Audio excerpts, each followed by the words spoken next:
All right, I'm going to give you an overview of the Cadillac CUE. I'm Mike Hishmi. I'm the engineering manager for Cadillac CUE, and I'm just going to talk about some of the great, cool features that we have here. I'm going to start with the center stack, and just if we take a look at the center stack, everything's off right now, and when it's off, we've got something we call dead fronting. So basically, all of the controls are invisible, and you've got this kind of sculptural quality to the center stack when the vehicle's off. And then, as you've seen in a few seconds, when I turn it on, it's going to come to life. We've got steering wheel controls with a 5-way controller. We can use these steering wheel controls to interact with the instrument cluster. We spent a lot of time in the field with customers, and one of the things they pointed out to us is that they'd really like to see more integration of a lot of the features that they would want to use while they're driving in the steering wheel controls. We also have a fully reconfigurable instrument cluster. This fully reconfigurable instrument cluster is an option on the XTS. But let me show you how all of this stuff kind of comes to life here.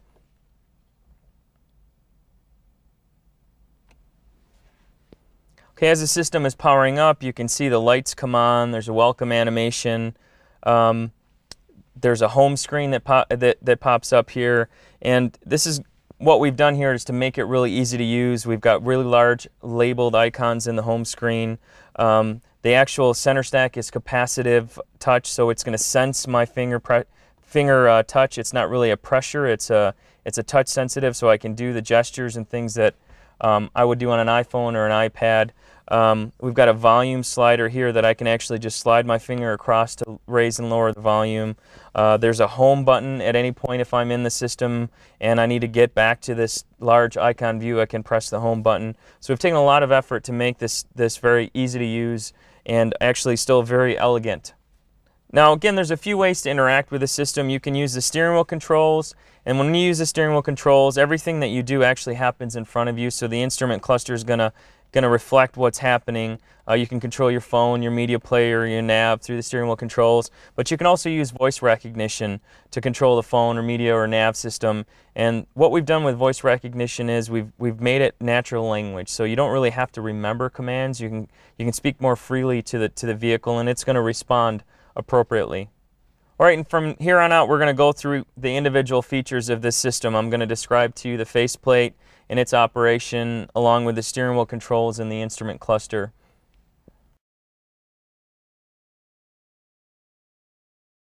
All right, I'm going to talk to you about the home screen. Now, the home screen's got quite a few features. When you get to the home screen really just by pressing the home button on the faceplate at any time, no matter where you are in the system. And what you'll see are 8 large icons, and there are multiple pages that you can get to. So you can have 8 icons on up to several pages, depending on how many features you have in the system. A few things you can do with the home screen. You can move icons around by going into the edit mode, which I'm going to show you here. You simply hold down on one of the icons. It'll go into this edit state, and you can move the icon around to where you'd like to have it. So if you use a feature quite frequently, you can move it closer to you. Also, on the top of the home screen, you'll find a shortcut bar. And if you find yourself using things frequently, you can move them up to the shortcut bar. For example, if you use Pandora, you can move Pandora up to the top. When you're done editing, you press the home button. It goes back to the normal state. And now on any application in the system, you'll find Pandora at the top of the screen. This way you don't have to go back to the home page. You can just press on the top of the screen from any of these applications. All right, I'm going to talk to you about the lower panel here, and on the lower panel what we did is we really minimized the number of buttons. We did a lot of research with customers and try to focus on the things that they use most frequently.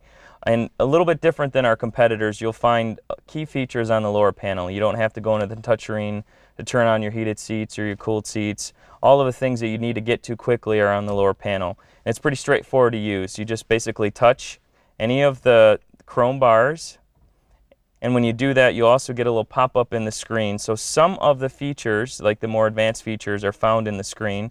And as you're interacting with the climate control panel, you'll see these appear on the touch screen, and you can simply use the touch screen if you want. Now, there are a few radio controls here as well. You've got your volume, you've got your home button, and power. So we've really simplified the radio controls to just some key frequently used features. Okay, and we have a climate app, and in the climate app we have some of the more advanced features that you may not find on the faceplate. Here you can sync your temperatures and simply synchronize the driver and passenger temperature, and you'll also find the various mode men available to you. All right, I'm going to talk to you about the capacitive faceplate. Now, the really neat thing about this capacitive faceplate is it's fully touch sensitive, very much like an iPhone or an iPad. And unlike a lot of the mobile devices that you might use, it has haptic feedback. So when I interact with the screen or I interact with the lower panel, I actually feel a pulse through my fingers. And basically what's happening is as I touch, you can't really see it, but you can feel it. The lower panel or the upper panel will move ever so slightly and very quickly. I can't perceive it, but what happens is you feel a pulse in your finger. And the great thing about this is when I'm driving, I don't have to look at the screen to know that I've done something. I can feel it in my finger, very much like pressing a button, a typical button on a panel today. So we're one of the first to do this, or the first to do this actually, and this is going to be a great feature for as you're driving to interact with the system. All right, I'm going to go back to the home screen now, and I'm going to talk to you about Reveal on Approach. So basically what Reveal on Approach does is there's a sensor in the system and it detects my hand, and if I'm just driving and not really interacting with the system, it's going to go into a quiet state. And what's going to happen is it's going to hide the buttons on the screen and give me a, like for example in map view, it's going to give me a full map view, and then as my hand approaches the screen, it's going to reveal those buttons to me so I can use them. So as my hand approaches, I can now interact with the screen. And then if I leave my hand on the shifter or on the steering wheel, it's going to go back into this quiet state and hide those buttons from view.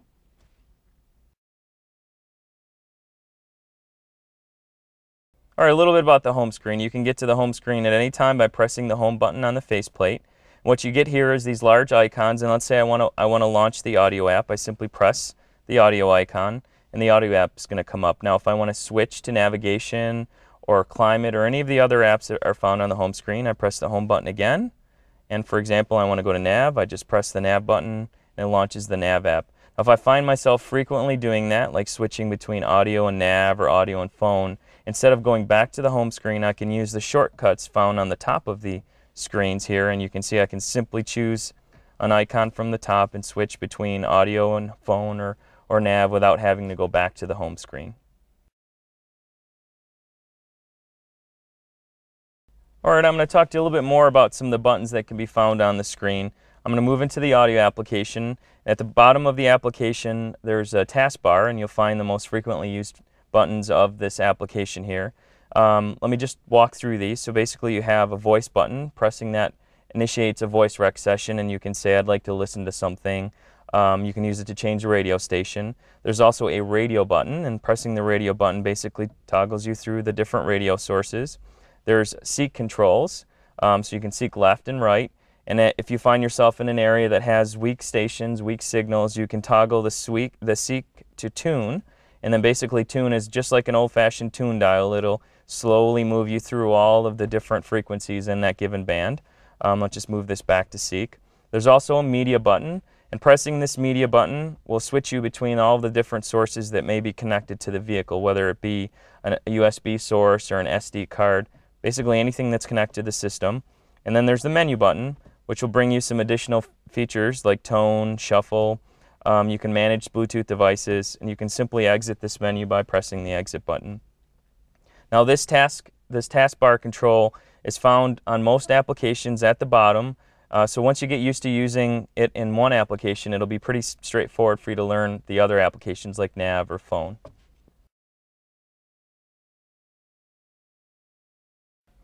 All right, I'm going to talk to you about tone settings. Now, tone settings I can get to through the audio application. So I'm going to press audio on the home screen. I'm going to go into the audio app. You can see here I'm listening to the radio and I want to change my tone settings. So I just press the menu button. Then I press tone settings. And now I can adjust my bass, treble, and if my vehicle is equipped with a surround sound amplifier, I'll see some settings at the bottom here that I can adjust as well. So it's pretty straightforward to make adjustments.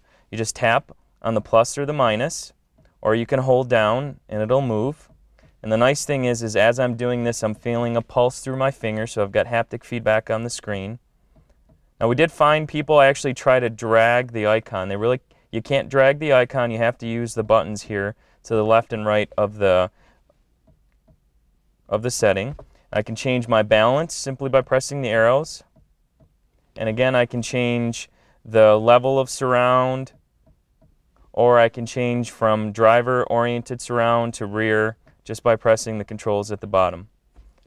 And again, depending on what amplifier the vehicle is equipped with, you'll see some different settings here at the bottom of the screen.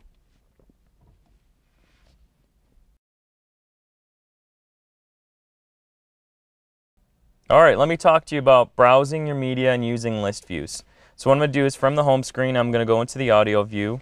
And now we're on an FM radio station, and I can get a list of all the local stations by simply pressing the browse button on the screen. And when I do, I'm presented with a list view. And the great thing about these list views is there's a few ways to interact with them depending on what type of user I am. So if I want to quickly jump from the top to the bottom of a list, I can use this vertical keyboard, and I can simply tap anywhere on the vertical keyboard, or I can drag my finger and it moves from the top of the list to the bottom of the list. If I'm used to using an iPod or an iPhone, I can actually fling the list, very much like those devices. Or if I simply want to tap on arrows, I can tap the arrows here and it moves up and down. And then finally, I can actually drag the cursor, and when I drag the cursor, I'm shown a large number on the screen, so I can quickly get to the number that I want to see. When I'm done doing this, it's easy to exit out of this view by just pressing the exit button on the top of the screen, and it moves right back to the main view. Now, the other thing about this is that all list views pretty much work the same way. So if I were to change my sources to my media library, and I press the browse button, I'm presented with a very similar list, and now instead of looking at radio stations, I'm actually looking at songs on my device. And so on the vertical keyboard, we're presented with an A to Z list that I can use to quickly get to the top or the middle or the bottom of a view. I can actually scroll up and down using the scroll bar, and very much like I was doing on the radio, I'm now doing with songs on my iPod. And again, to exit out, I just press the exit button.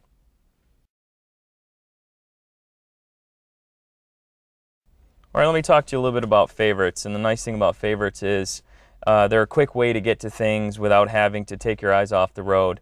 So I'm going to go into the audio app here and just show you a few of the different favorites we have set in the system. In this example, we've got a phone number stored as a favorite. We've got a contact, some AM radio stations. I can have up to 60 favorites saved in the system. I can easily get to more of them by dragging here. I can get to different pages. This example, we've got an address stored. We've got a phone number. If, for example, I'm listening to this radio station, I want to save it as a favorite, it's pretty straightforward. I just hold down on the empty favorite and it shows up in there. So it works pretty much like our vehicles do today. If I happen to be in a route on the nav system, I can do the same thing, hold down the empty favorite, and it'll store that address into that empty favorite.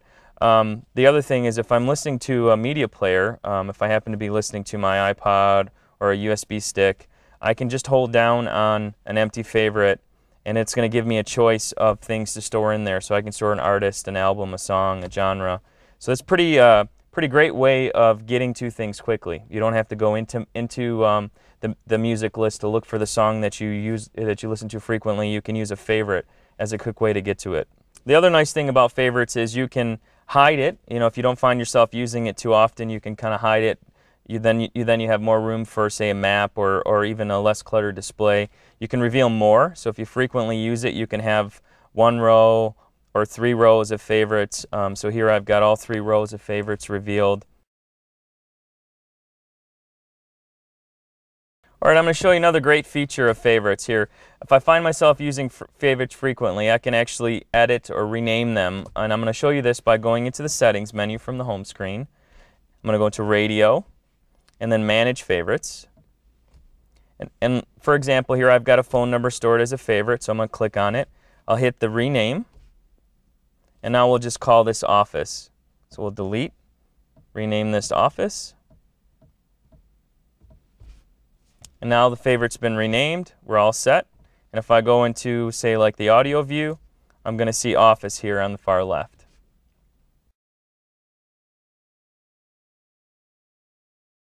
All right, let me show you a really cool feature of this system. What we've done is we've moved the radios that would typically be behind the display elsewhere in the vehicle. So we've got this great 1.8 liter hidden storage bin that you can get to by simply holding your hand on the lower part of the faceplate.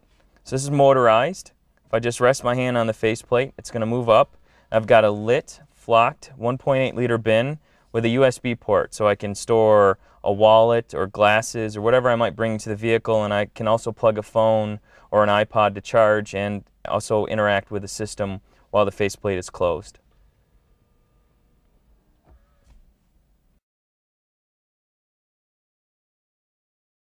Alright, I'm going to demo voice recognition for you, and the nice thing about the system is it has natural voice recognition. I really don't have to memorize a specific command to get it to do something. To use voice recognition, it's pretty simple. I just press the voice rec key on the steering wheel, so I'm going to do that now, and I'm going to request a radio station. Say a command, or say help. I'd like to listen to 101.1 FM. Tuning to 101.1 FM. There you go. Now if I want to listen to a specific song or an artist, it's pretty straightforward. I do the same thing again. I'm going to hit the steering wheel control. Say a command, or say help. Play artist Norah Jones. Playing Norah Jones.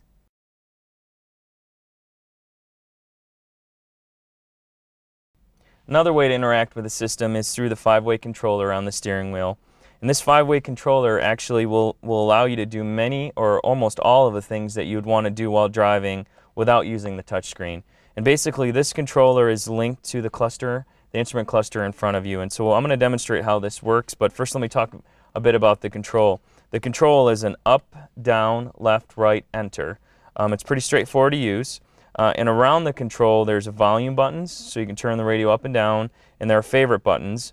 And if you happen to be listening to an iPod or any media device, those favorite buttons act as next track, previous track. Now with the 5-way controller, I can browse music, browse phone contacts through the instrument cluster. Here's an example of me using the 5-way controller to change sources. I've quickly changed to XM without having to use the touchscreen. I can also browse any of devices I have connected to the vehicle. For example, my iPhone. And here are the tracks. And if I find that I'm trying to scroll through a long list, it'll go into this letter mode, so I can quickly jump around to the various letters of music in the system. I can also go into the phone menu, browse my recent calls, my phone contacts, and make a phone call if I wish, all through the steering wheel control. If I had a navigation route active, I would see it here in the nav view. And I can use this also to control some of the various settings in the cluster. For example, in this view here, and this cluster is an optional cluster, so it's not available on all vehicles, but the content is pretty much the same regardless of what cluster you get. I can browse my driver information center and view various things related to the vehicle. In the center display, I can put a map or a digital speed.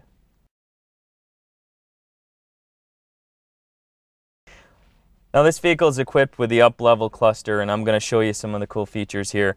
I can actually go into the menu and change the display layouts using the 5-way controller. And what we did here is we're giving customers 4 different layouts. Depending on what type of customer they are, they might choose either a performance layout, the balanced layout, which we're showing right now, a simple layout, and an enhanced layout for the over-the-top tech user. You can get to the layouts pretty quickly just by going into the settings menu. So I'm using the 5-way controller to do that here. I'm going to choose settings. I can see this menu option called display layout. And I'm going to switch from what we call the balanced layout, which is kind of the traditional automotive look, to the simple view. And with the simple view, I basically get a center driver information window, like a DIC as we would have today, and then 2 pieces of information to the left and right of a centrally shown speed. We've got a performance layout. Cool thing about the performance layout here is that we've got a 3D car. The cluster has 3D graphics, and as I move up to the information window and I choose the car and I select different pieces of information related to the car kind of spins around. Now let me take you to the enhanced view here.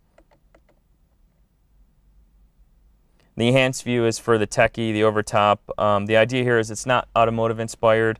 It's pretty futuristic looking, and you've got 3 zones of information that you can configure. So you've got a driver information window on the left, you've got one on the right, and then in the middle you can actually use it to control your radio or your phone or navigation.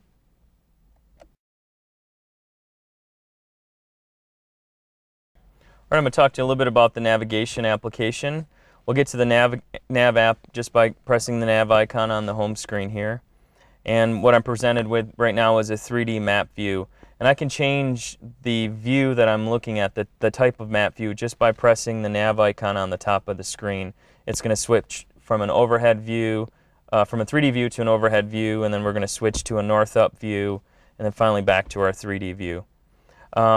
The buttons at the bottom of the screen allow me to zoom in and zoom out. There's a destination button that I use to enter either an address, a point of interest, or an intersection. There's some additional features in the menu, like changing the map from day mode to night mode and things like that. And then I also have some controls for the radio so that if I'm on the map view, I can still advance a track or pause. Let's just show you how we do a destination entry here.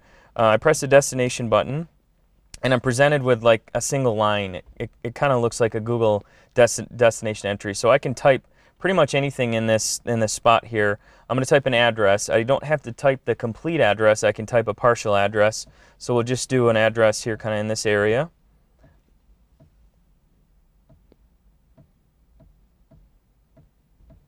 We'll hit go.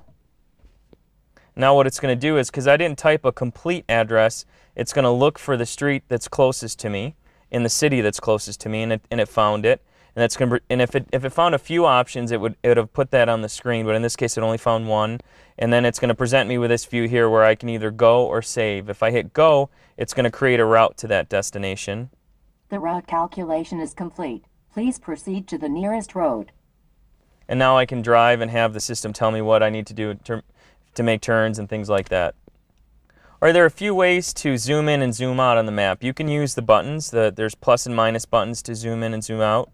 You can also use gestures, just like you would on an iPhone or an iPad. You can spread your fingers, and it'll zoom in. You can pinch, and the system's going to zoom out. Okay, now I'm going to just show you some of the options available in the nav menu, and I can get to it by pressing the menu button. If I have a route active, then pressing the top item that says End Route will actually cancel that route. And at any time, if I want to resume routing to that destination, I can just press the button again, and it's going to turn that route back on. All right, I just showed you how to enter an address in the system. There's another way that you can put a destination in there. You can actually search for a point of interest. Same thing from the destination menu. I press the destination button to get in there, and I'm going to see a few buttons on the bottom. Those recent destinations, contacts, so I can pull an address from my address book, or points of interest, or POIs. I press the POI button, and I can type a category, or I can search for a specific point of interest, for example, like Starbucks. So let's just do a search all for Starbucks.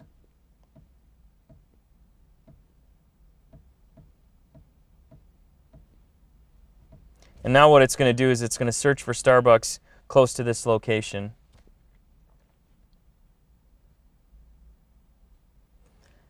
I can choose the one that I want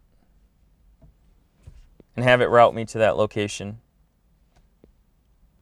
Also in the nav menu, there are a few things you can do, like end a route, display points of interest nearby, change the map view from day or night mode.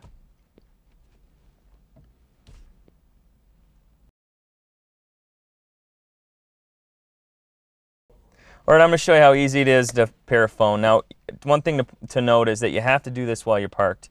It will not allow you to do this while you're driving. So to do this, we just go to the home screen and press the phone icon. And there's a pair button. It says pair device. We're going to press the pair device button, and it's going to tell me to start a search on my phone, which I'm about to do now. So I've started a search. I'm going to look for Cadillac Q, press Q, answer the question that it gives me on the phone, answer the question on the display, and now I'm paired. Is that quick? Now, as it's pairing, it's pulling in all of the contacts from my device. I'm going to set my phone in the bin now. I don't need to use the phone anymore.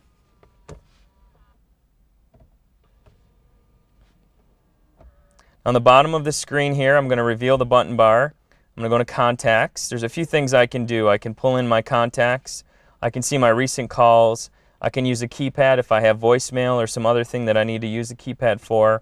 At any point here, I can scroll through my contacts and make a call.